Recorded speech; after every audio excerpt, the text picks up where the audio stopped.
দুষ্ট লোকের সবসময় মিষ্টি কথা থাকে, কিন্তু আমরা তো অত দুষ্ট লোক না। আমরা মনে করেন সাধারণ মানুষ, আমরা সাধারণ হিসাবে থাকি।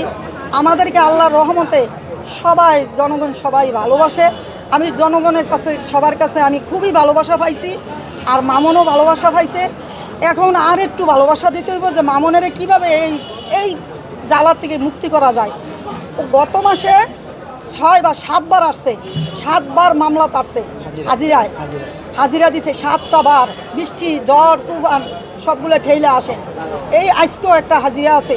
আবার হাজিরা শেষ না করতেই ও যেমন শরীরটা ভালো না, অসুস্থ, এদিকে আসতে পারে নাই, টাকা পাঠাইয়া দিছে, কিন্তু আজ বাসা থেকে সকাল 7টা বাজে গিয়ে ধরে নিয়ে আসছে। খালা, এর আগে মামলা যখন হয়েছে তারপরে আপনার সাথে লায়লার কথা হয়েছে কিনা বা কেন দিয়েছে সেই বিষয়ে কোনো? না, আমি কথা বলি নাই, আর এইসব ব্যাপারে আমার কোনো কথার দরকার নাই।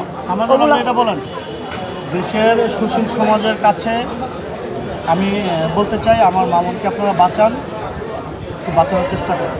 এই ফাঁদ থেকে, লায়লার ফাঁদ থেকে মামুনকে একটু বাঁচানো, এই কথাটুকু বলে চেষ্টা করেন। লায়লার নাম করেন। দেশের সুশীল সমাজের কাছে আমি বিচার চাই, লায়লার হাত থেকে আমার মামুনকে বাঁচান, এভাবে বলে শেষ করে দেবেন।